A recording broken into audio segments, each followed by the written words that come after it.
Okay, looks like it's being recorded. Thank you. Okay, I'm gonna press OK here. Hello, everybody. This is Mario again of Mario's Filipino channel, and I got a special guest today. Somebody from my hometown of Cebu. Um, Her name is Mariver Montibon, and I met her last year. We did like a study for Cebuano, doing interpreting stuff, and I was really impressed with her. And in fact, I bought her book, and it's about human trafficking, and that's an issue I really want to talk about. So I feel I'm glad that Mariver is here.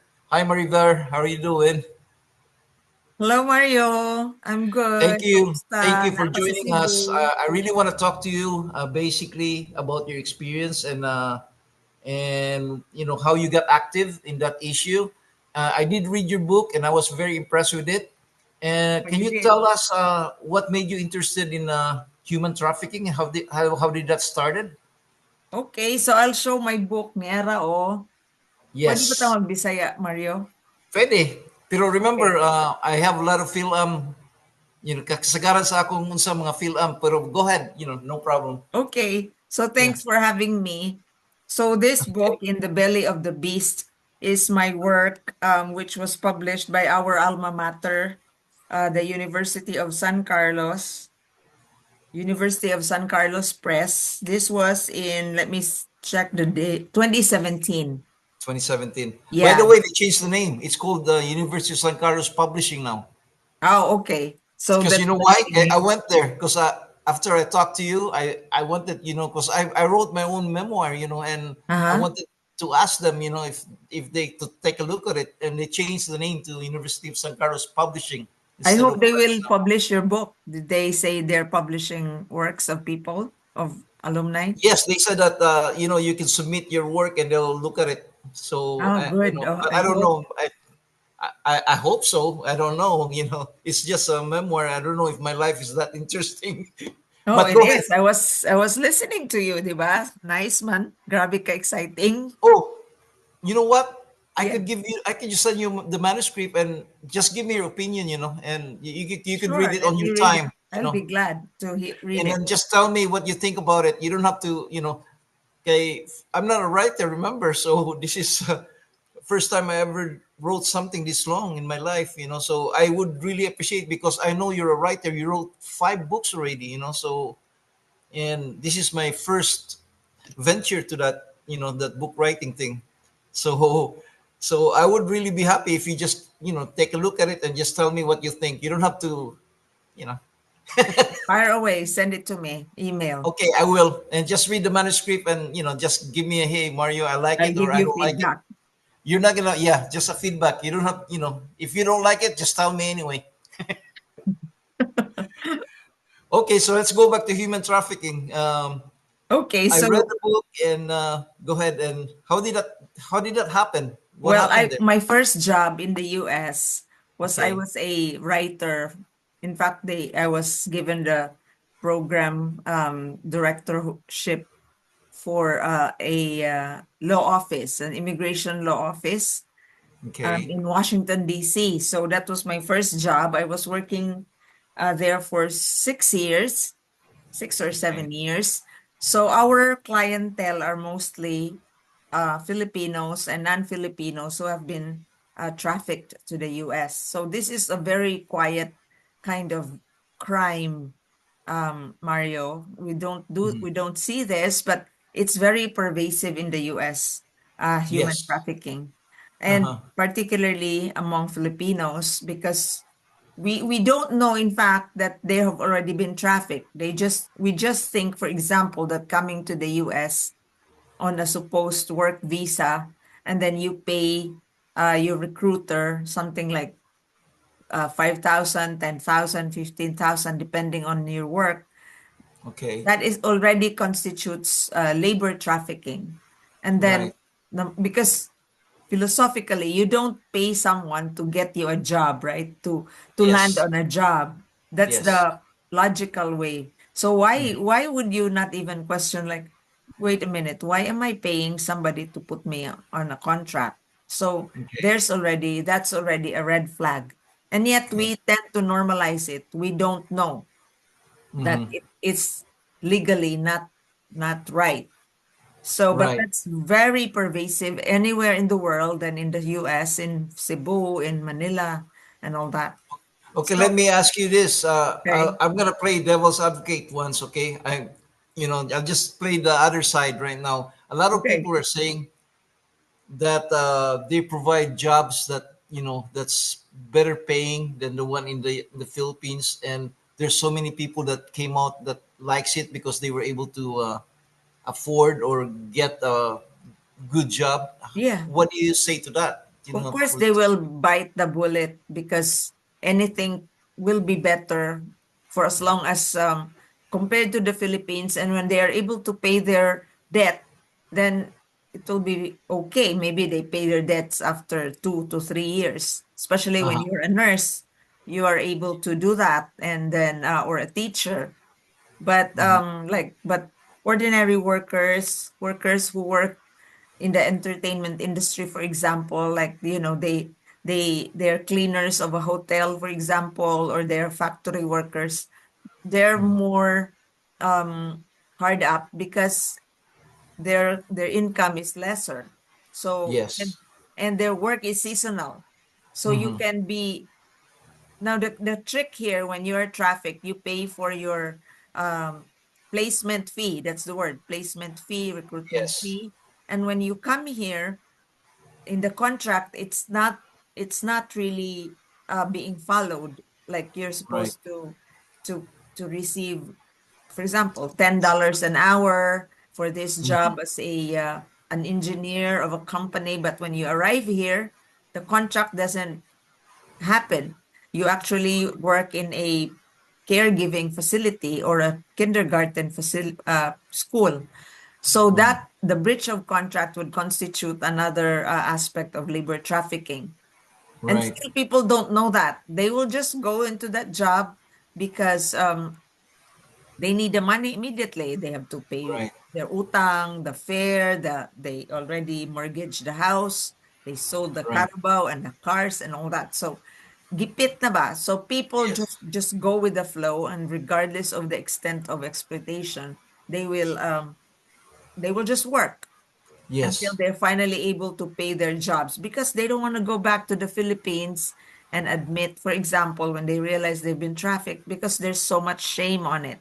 When you are Hmm. the ones being violated, ikaw pa ang ma-shame. So Yes. that is the weirdness of our culture that is also universal. So they will just, kapit sa patalim. So Yes. our work, my work, is writing about this. And so when our brother Filipinos come to our office before and would Hmm. tell us the problem they have is like very low wages, hindi pa sila nabayaran. That's just like the surface, and we try to really question deeply. And so we realize that all these requisites have been met, that they could file a T visa. That's why this book has all the narratives of Filipinos, men and Story. women, yeah, who um, went through the process of calling the USCIS Hmm. about their situation. And then, the government here would really make effort to help you. If you call them on the hotline and tell Right. you are trafficked, then they will come and see you and get your uh, story, and then you can Right. file a T visa. And so that has Yes. been the specialization of my immigration law office. That's why, Mario, I have learned the in the shadows how very difficult many Filipinos are undergoing, like they're Mm. undocumented because the Right. contract has not been renewed, for example, because there's so many people, they're disposable, so they can Right. just be changed, especially those working in the If you don't farm. like it, Yeah, they we'll can get just, another one. yeah, they will not renew your contract. So, ano ka na, undocumented ka na. So, this is Yes. the reality which we have not seen, and we just demonize easily immigrants. But there are specific conditions why they have, for example, been undocumented in this manner, when the Right. employers don't renew their contracts, and they just Right. can't easily go home and be indebted like nothing na, no more na gyud. So they really have to suck it up. So Right. that's the reason why I have been into of knowledge about this human trafficking side of America. And That it's really gladly, true. ang amo ang turnout, it's Mm. 100%, Mario, because we studied. Ako personally, it's a personal growth on my part. Like we have to study and ask the specific questions and ask the documents, their pay stubs, how much they're earning, and then their contract, na wala matuman. We Mhm. put that. And um, in fairness, the USCIS is really very keen, and they are so sure to provide relief for these people who are trafficked. Basta Right. ma-meet lang nimo ang mga requirements, and which we Right. are able to do. So besides writing, you are an advocate for them, and also Yeah. kanang mutabang sa kanila to get the T Yes. visa. Actually, my profession, my writing profession has evolved into that kind of specialization, Mario, that I do the affidavits, which is the key, the Uh-huh. narrative telling, but you stylize it in a legal way. Pero the Uh-huh. extraction of the knowledge, the information, their circumstance, has been a very enriching experience for me as a writer. So I segued on paralegal writing, we'd call it. So Uh, the content of their affidavits tells us like why they came to the US, they're pushed out because of poverty and all that. And then they come here, ma-traffic pag yun. So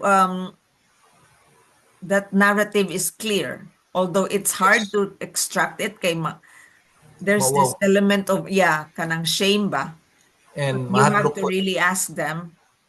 And Right. because like they've been playing so innocent, or they're also like being in a way opportunist to grab the moment when they're told like, oh, you can go there, you can go there, this is the house you will live, and we have a That's actually the line of the agency in the oh yeah, Philippines. in the They Philippines. keep saying that, oh, they're just doing that so they can stay in the US they Yeah. can get the T Sus, my visa. God. Grabe Yeah, ang muna. story, Mario. Like when Uh, in the contract they say you will have a house in this work, you will have a house, you will be given a car after 3 years, you will be petitioned to become permanent resident. And that doesn't happen. Pag abot nila sa US, usually these workers, the workers who work for the hotels or teachers, yes. they are they are brought to the US when it's cold season. So that's a red flag because you cannot just escape kay Yes. tugnaw man and you don't know your terrain yet. So pag Yes. abot ana, they magpuyo na sila 12 people in one apartment Yeah. in a Yeah. very remote place in Yeah, usay kuha ko Marilaki. ilang mga passport, Kuhaon so ng they passport, i-keep nila ang passport. So that alone, when your passport is held by got someone else, reassigned. not you, that constitutes control. So that is Yes. another factor in human trafficking, the Yeah. control of your documents, They're like your modern day mobility, slavery actually. your They're modern day mobility. slavery. Yeah. Yeah, so my colleague, in fact, would tell us, Mario, that you know there are slaves before. We know they're slaves because they're put in cages. Like in the olden days, ang mga blacks from Africa isulod og cage, and then people choose kung unsa ilang kwaon nga slave. Yeah. Mas klaro mas slave, but now you don't know who is suffering as a modern day slave because Yes. we're just all on the street walking and trying to buy stuff or watch movie, but we have no idea na prisos na sa day na sila Ang in imong their libro ba, workplaces. in your book, you also Yeah. mentioned beware of lawyers. Oh yeah. So, Oh my so God. what are you trying to say there? That there's lawyers that's taking advantage of this, or Yes, yes, a lot. And this is I can speak for based on my experience, because um, the lawyers, upon consultation, would know if you have a case or not. Okay. Not most lawyers, na yung mga honest lawyers would say, no, you don't have a case. We cannot do this. We cannot commute your situation. Pero naiuban nga, and many mo na mo false hopes, daghan ang gyud kaayo ang misery sa mga na-traffic nga mga tao. And because they give them the hope, which is false. And so, Yeah. bayad pag yun in tawo na asa na sila mangutang when they're here in the US. I have no idea. Maybe from family members, maybe from friends. So, doble-doble, triple na ang mga utang.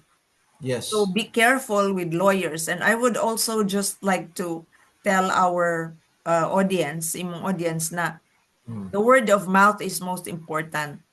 Don't Yes. just go to an advertised lawyer, because you have to be given to a lawyer nga by somebody who has already had a successful case with that person, and that Yes. specific specialization, which is human trafficking. Ayaw Okay. lang gyud og kagat og bisag kinsa, because madubli na gyud ang imong misery ana. Yes. Amazing. Especially in New York, huh? Because they're so isolated. They don't know anybody. Yeah. What sila kaila. They don't know how to get Yeah, around. I can't They're imagine. actually in the mercy of their employer. Right, So tibaw ka balik-balik naman, no, mahog na nga routinary ang akong work nga I have to get the checklist and ask them about contracts, about paychecks, and poverty in the Philippines. But each time I write, because their circumstances are so unique, mag-uol gihapon ko, it still strikes me and wounds me nga inana gihapon na agid mga tao mainana ba. where did you get this Mabiktima. kanang imong work ethic bitaw nimo na concern ka sa mga tao? Were you when you were younger, were you an activist or were you somebody in kanang I ganhan bitaw ka mutabang na kaning mga oppressed people na wa kayo mo I know you're a journalist, but were you doing a lot of what journalism about being abused people and stuff like that? You know what? Is that something My work ethic is just like what has been developed is what is correct. You have to do it, and you okay? have to push for it. If you don't do that, the world will continue to be imbalanced. More na gid na Okay. akong philosophy. I have been raised, I guess, looking at how strict I was brought up, Mario, sa balay. Okay. Our upbringing is like strict, conservative Catholic family. Uh-huh. That is very Okay. typical among us in Filipinos. But then my work too as a writer, where you have to dig the truth. You just don't Yes. let people tell you kung unsa ilang storya mauna na, no? But you Uh-huh. have to somehow dig deeper. So I help. I have this heart to help, although not like in a dramatic way, but in a very practical and common sense way ba. Just look Uh-huh. at how you what has been done to you, and then you can do something for yourself. Just check on laws, check on universal laws of love and God, that which Right. which is justice. Na-imbibe man gyud na ako, Mario. Like for me, my principle of you are a good human being, you're a good Christian, but what is good if you do not love and do justice? And Right. everything will be hypocrisy. So, in my Yes. own way, this is my vocation. I don't even regard writing as a profession. It's my vocation. We are only Right. like less than a minute and wala na yung mga imong recording. Oh, well, we could record this and then we could do another one maybe because daghan kay kag masulti bitaw. You have so many stuff that your experience and you're actually being an advocate for oppressed people, and that's Yeah, really important. A lot of people has to know that, especially Filipinos. Na wa sila yeah, kibaw na mude ni nahitabo their countrymen being actually a modern slave na wa sila kibaw, yeah, yeah. And importante kayo na makibaw mga tao ana. You know, Maluoy so lang taba kay quiet uh, ra in town na sila but the mhm, anxiety is so high and then mhm. ang mag sila ra na nga naapay mga pamilya nga nagdepend nila. So it's Yes, really hard and they just can't speak it out like we can. So yes. that's my concern. My goal right now is I hope na doon makapaminaw nimo while listening, going to Google, like YouTube, and then makakita sila, na makadungo sila, and it's them being affected, na, uy, nani din, so Yeah. later on, if we can do another episode, you Sure. could basically tell them who to call and where to Yeah. contact, para I may can mga be very modern-day solution specific to, on the Yeah, red flags and then where to contact, who to contact. yeah, so they'll know that there's help out there, Mm-hmm. and Oh, there is help. In yeah, fact, the so government is so matabang mo, helpful there's on that. people, yeah, that's actually helping people. There's so many Filipinos. That's really has a good heart. Nagganan sila mutabang. Na pero a lot of people wa pa sila kibawa na.